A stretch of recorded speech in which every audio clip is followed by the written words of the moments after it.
కాకుటూరులోని విక్రమసింహపురి విశ్వవిద్యాలయం ప్రాంగణంలో 76వ గణతంత్ర దినోత్సవ వేడుకలు ఘనంగా నిర్వహించారు.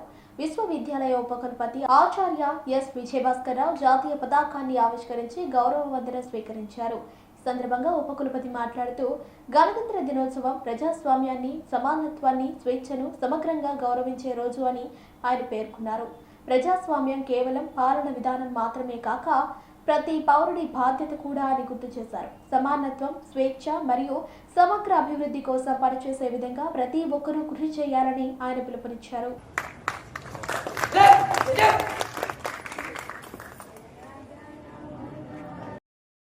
కాకుటూరులోని విక్రమసింహపురి విశ్వవిద్యాలయం ప్రాంగణంలో 76వ గణతంత్ర దినోత్సవ వేడుకలు ఘనంగా నిర్వహించారు. విశ్వవిద్యాలయ ఉపకులపతి ఆచార్య ఎస్ విజయభాస్కరరావు జాతీయ పతాకాన్ని ఆవిష్కరించి గౌరవ వందనం స్వీకరించారు. ఈ సందర్భంగా ఉపకులపతి మాట్లాడుతూ గణతంత్ర దినోత్సవం ప్రజాస్వామ్యాన్ని, సమానత్వాన్ని, స్వేచ్ఛను సమగ్రంగా గౌరవించే రోజు అని ఆయన పేర్కొన్నారు. ప్రజాస్వామ్యం కేవలం పాలన విధానం మాత్రమే కాక ప్రతి పౌరుడి బాధ్యత కూడా అని గుర్తు చేశారు. సమానత్వం, స్వేచ్ఛ మరియు సమగ్ర అభివృద్ధి కోసం పనిచేసే విధంగా ప్రతి ఒక్కరూ కృషి చేయాలని ఆయన పిలుపునిచ్చారు. This is the mandate what we have for this year 2020, and aware that the state of Andhra Pradesh has witnessed many changes, many challenges, and is striving hard to excel. For unfurling the flag here, I have spent almost 37 years as a research scholar 5 years, as a faculty 32 years. So my service of 37 years has resulted today to stand as an in-charge vice chancellor and to unfurl the flag. It is not that one day work I have dedicated. That is what you have to remember. నేను పని చేస్తే ఏమొస్తుంది, నాకు ఏమి ఇస్తారు, extra ఏమొస్తుంది, extra ఏమి రాదు, సాటిస్ఫాక్షన్ వస్తుంది. ఇంటికి వెళ్ళి గుండె మీద చేయి వేసుకొని ఈరోజు నా పని నేను చేశాను, నా తీసుకున్న జీతానికి నేను పని చేశాను అనుకుని సాటిస్ఫాక్షన్ ఉంటే హాయిగా నిద్రపడుతుంది. అది లేని రోజు మనం ఎంత సంపాదించినా మనకు ఆ ప్రశాంతత ఉంటుంది, ఎంత సంపాదించినా సాటిస్ఫాక్షన్ ఉంటుంది. గుర్తుపెట్టుకోండి అది. కాబట్టి చాలామంది ఏంటంటే మనకి ఆత్మగౌరవం అనేది ఒకటి ఉంటుంది.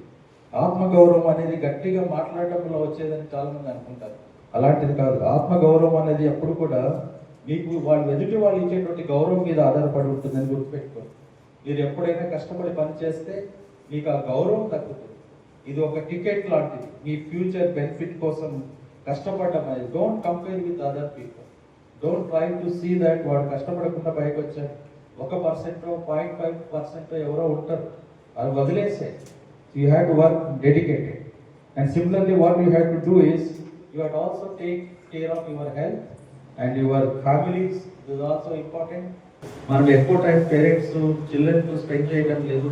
ఈ టెక్నాలజీస్ వీటి మీద పడిపోయి వాల్యూస్ని, సాంప్రదాయాన్ని మర్చిపోతున్నాము.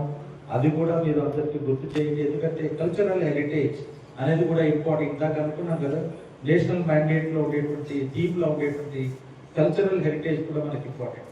సో అది చూసుకోవాలి, హెల్త్ చూసుకోవాలి, ఉద్యోగం చూసుకోవాలి. ఇవన్నీ కలుపుతూ మీరందరూ యూనివర్సిటీకి కాంట్రిబ్యూట్ చేస్తున్నారు. Only few people sitting on the dais only contribute చేస్తున్నారు అనుకోవద్దు. They all working here on behalf of you. They are all representing you on the dais here. ఈరోజు వాళ్ళు కూర్చున్నారు అంటే వాళ్ళ వెనుక ఉండేటువంటి సెక్షన్లు అన్నింటినీ కూడా నేను రెస్పెక్ట్ చేస్తున్నానని దాని అర్థం. అందుకే నేను చెప్పాను వాళ్ళకు కూడా పైన కూర్చోబెట్టాను. You are representing, CE is representing the examination system. The whole attender దగ్గర నుంచి అక్కడ పనిచేసే ప్రతి ఒక్కరు ఉంటారు. అడ్మినిస్ట్రేషన్, రిజిస్ట్రార్ ఉన్నారు, ఐపీఎస్సి వాళ్ళు ఉన్నారు, డిఓఏ వాళ్ళు ఉన్నారు, సైన్స్ డీన్స్ ఉన్నారు. అందరినీ మనం గౌరవించుకోవాలి. ఇది ఒక రిప్రజెంటేషన్ ఏంటంటే you are all working for the institution. So the coming days, రాబోయేటువంటి మంత్స్లో I will be tough. I'm telling before you. మీరంతా చాలా లీజర్గా మేము ఏం చేసినా చేయకపోయినా మా జీతాలు వస్తాయి అనుకుంటే it is very difficult. Government is in a tough position.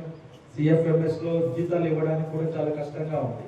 కాబట్టి నేను పని చేయకపోయినా నాకు జీతాలు వస్తాయి, ఇది మై ఫండమెంటల్ రైట్ అనుకుంటే బ్యాంక్ వాడు ఎవడో దివాలా తీసేవాడో కంపెనీ చేశాడు అనుకోండి, వాడు మీరేమీ చేసుకోలేదు.